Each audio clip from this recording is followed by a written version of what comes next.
देह अभिमान को छोड़ विकारी वृत्तियों को चेंज कर पवित्रता का हथियाला बांधने की, श्रीमत पर चलकर ज्ञान अमृत पीने और पिलाने की, निर्विकारी खुशबूदार फूल बनने की पवित्रता के सागर परमपिता परमात्मा की हम आत्माओं के लिए आज के मुरली से शिक्षाएं। यथार्थ याद अर्थात एक्यूरेट याद अर्थात निराकार आत्मा के भान में रहते हुए निराकार परमात्मा की याद में रहना। इसी याद से पाप भस्म होते हैं, इसी याद से आत्मा पवित्र बनती है। यथार्थ सेवा अर्थात जिसमें स्वार्थ न हो, निस्वार्थ सेवा हो। यथार्थ याद और यथार्थ सेवा डबल लॉक का कार्य करती है। अगर ये लॉक लगा हो तो कोई विघ्न हमारा कुछ बिगाड़ नहीं सकता है। अगर ये लॉक लगा हो तो हम किसी भी तरह के प्रभाव, लगाव, दबाव से मुक्त रहेंगे अर्थात फीलिंग प्रूफ बन जाएंगे। माया के राज्य में माया से सेफ रहने के लिए परमात्मा कहते हैं कि याद और सेवा का डबल लॉक लगाओ। याद और सेवा करते हुए भी अगर माया आती है तो परमात्मा कहते हैं कि याद और सेवा में जरूर कोई कमी है। कमी अर्थात याद शक्तिशाली नहीं है, अर्थात निराकार परमात्मा की शक्तिशाली याद के लिए निराकारी स्थिति चाहिए, देह का भान उसमें ना हो। सेवा में कमी अर्थात सेवा में स्वार्थ है। अगर याद में आत्मिक भाव नहीं है और सेवा में स्वार्थ है तो लॉक ढीला है, माया के आने का दरवाजा खुला है। स्वार्थ होगा तो क्यों क्या के प्रश्न उठेंगे, व्यर्थ फीलिंग आएगी, बुरा लगेगा। इसलिए परमात्मा वरदान दे रहे हैं कि यथार्थ याद और सेवा का डबल लॉक लगा दो, निर्विघ्न बन जाएंगे और फीलिंग प्रूफ बन जाएंगे। सिर्फ स्नेह हो और शक्ति न हो या सिर्फ शक्ति हो स्नेह नहीं हो तब भी सफलता नहीं है। दोनों का बैलेंस ही सफलता की अनुभूति कराता है। परमात्मा से स्नेह है लेकिन ज्ञान को, गुणों को, शक्तियों को धारण करने के लिए शक्ति चाहिए। इसलिए परमात्मा कहते हैं कि दोनों का होना बहुत जरूरी है, तब सफलता अनुभव कर सकते हैं। समय प्रमाण परमात्मा का परिचय हर आत्मा को मिलना चाहिए, इसलिए परमात्मा विशेष ध्यान खिंचवा रहे हैं। सभी को परिचय दो ताकि बाकी किसी से ज्यादा वाद विवाद नहीं करना है। वाद विवाद से फिर मुख्य बात रह जाती है। हम सभी आत्माएं परमात्मा की संतान हैं। ये अनादि संबंध है हमारा उनसे, लेकिन संगम युग में हम सब प्रैक्टिकल सबूत देते हैं कि हम उनके कैसे बच्चे हैं, सौतेले या मातेले। परमधाम में तो हम सब आत्माएं निराकार स्थिति में होते हैं, इसलिए बात नहीं करते हैं। सृष्टि रूपी ड्रामा में संगम युग में परमात्मा जब आकर अपना परिचय देते हैं, पवित्रता की प्रतिज्ञा कराते हैं, श्रेष्ठ बनने की श्रीमत देते हैं, तब हम कितना उनको यथार्थ पहचान पाते हैं, कितना उनकी श्रीमत पर चलते हैं, कितना पवित्रता की राखी बांध कर निभाते हैं, कितना निश्चय बुद्धि होकर रहते हैं।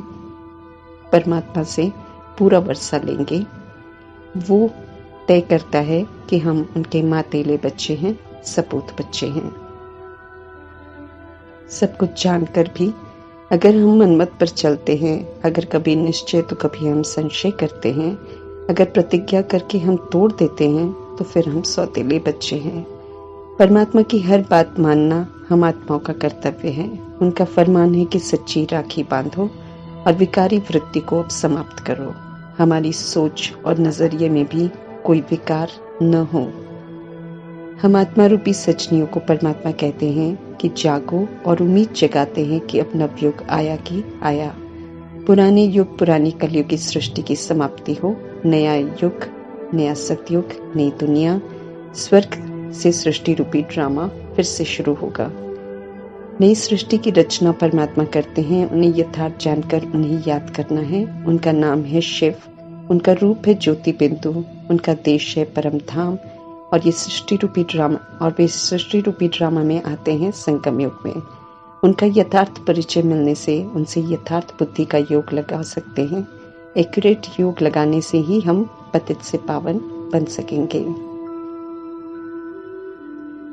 सतयुग से लेकर कलयुग तक शरीर के पिता मिलते हैं। द्वापर युग, कलयुग में शरीर के पिता होते हुए भी पारलौकिक पिता को याद करते हैं, क्योंकि आत्मा के दुख दर्द को सिर्फ परमात्मा ही दूर कर सकते हैं। शरीर के पिता आत्मा के दुख दूर नहीं कर सकते हैं, आत्मा को सुकून नहीं पहुंचा सकते हैं। अज्ञान काल में परम धाम को स्वर्ग कहते हैं। परमात्मा समझाते हैं कि स्वर्ग इसी धाम में होता है और वहां जाने के लिए क्वालिफाई करना पड़ता है। हम सभी स्वर्ग के रचता परमात्मा की संतान हैं, फिर भी हम आत्माओं के पास स्वर्ग की राजाई इस समय नहीं है, क्योंकि अभी हम उसके लायक नहीं हैं। रावण रूपी देह अभिमान और विकारों वश होकर हम नरकवासी बन जाते हैं और फिर दुनिया को भी नरक बना देते हैं। रावण को क्यों जलाते हैं और परमात्मा सर्वव्यापी नहीं है, नाम रूप से न्यारे नहीं है, बेअंत नहीं है, ये भारतवासियों को बताना है, क्योंकि उन्हों की ये मान्यता है। परमात्मा भक्ति का फल सत्य ज्ञान के रूप में दे रहे हैं। पतित दुनिया में आकर पतित बन गई भगत आत्माओं को भक्ति का फल देते हैं। मुक्ति जीवन मुक्ति के वर्षे की समझ देते हैं, क्योंकि जो इसे लेने की मेहनत करते हैं उन्हें ही ये वर्षा मिलता है। आत्मा जब 84 जन्मों का चक्र लगाती है तो आत्मा की अवस्था बदलती रहती है। उस बदलती हुई अवस्था को वरण कहते हैं। जो पूरे 84 जन्म लेती हैं वही आत्माएं देवता वरण, क्षत्रिय वरण, वैश्य वरण, शूद्र वरण में आ जाती हैं। बेसमझ बन जाती हैं, तब परमात्मा आकर समझदार बनाते हैं, अडॉप्ट करते हैं, ब्राह्मण बनाते हैं और ईश्वरीय मर्यादाओं में चलने की समझ देते हैं। ब्राह्मण वरण ईश्वरीय कुल भी कहलाता है। इसमें आकर आत्मा फिर से पावन बनती है। खिवैया बनकर परमात्मा हमें कलयुग की विषय वितरणी नदी से पार लेकर निर्विकारी दुनिया में लेकर जाते हैं। बागबान बन हम आत्माओं को विकारों के कांटों से मुक्त कराकर खुशबूदार फूल बना रहे हैं। जब हम निर्विकारी बनते हैं तब हम खुशबूदार फूल बनते हैं। विकार हम आत्माओं को कांटा बना देता है। दुनिया में लड़ाई झगड़े इसलिए हैं क्योंकि परमात्मा पिता को नहीं जानते हैं, इसलिए सब अनाथ हैं, इसलिए सब नास्तिक हैं। परमात्मा को आना पड़ता है अपना परिचय देने के लिए और समझाने के लिए कि उनसे हमारा क्या संबंध है और हमारा आपस में आत्माओं का क्या संबंध है। निधन से फिर हम सब आत्माओं को परमात्मा धन का बनाते हैं। दुनियावी देहधारी गुरु हो, संत हो, महात्मा हो, सन्यासी हो, कोई भी हो, लेकिन कोई भी किसी की भी गति सदगति नहीं कर सकता है। मुक्ति जीवन मुक्ति का बेहद सुख का वर्षा नहीं दे सकता है। सन्यासी सन्यास लेकर सोचते हैं कि वे मोक्ष को पालेंगे। परमात्मा कहते हैं कि कोई भी मोक्ष प्राप्त नहीं कर सकते हैं। गृहस्थियों से लेकर जीवन निर्वाह करते हैं सन्यासी, इसलिए पुनर्जन्म में आते तमो अवस्था में आ जाते हैं। इसलिए उन्हें भी मुक्त करने के लिए परमात्मा को आना पड़ता है। परमात्मा का फरमान है कि अब मुझ एक को याद करो, इसके लिए देह अभिमान को छोड़ना पड़ता है। जब तक देह का अभिमान है तब तक देहधारी हमें याद आते रहेंगे। परमात्मा को याद करने के लिए हमें आत्म अभिमानी बनना है। परमात्मा के बच्चे बने हैं तो पवित्रता का हथियाला बांधना है। अब विकार में जाने का क्रिमिनल असॉल्ट हमें बिल्कुल नहीं करना है। विकार का विष न पीना है न पिलाना है। ज्ञान का अमृत जो परमात्मा से मिल रहा है सिर्फ उसे पीना भी है और पिलाना भी है। ये ईश्वर का लॉ है जिसका पालन जरूर करना है। कहना मानेंगे तो हम सपूत कहलाएंगे, नहीं कहना मानेंगे तो कपूत कहलाएंगे। सजा खाएंगे, वर्षे के अधिकारी नहीं बनेंगे। कहना मानने वाला ब्राह्मण बनेंगे तो देवता बनेंगे। स्थूल श्रृंगार करना, सोना पहनना देह भान में लाता है, देह में फंसाता है।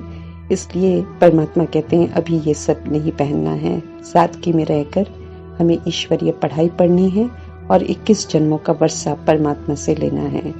इस समय हमें अपना श्रृंगार गुणों से करना है।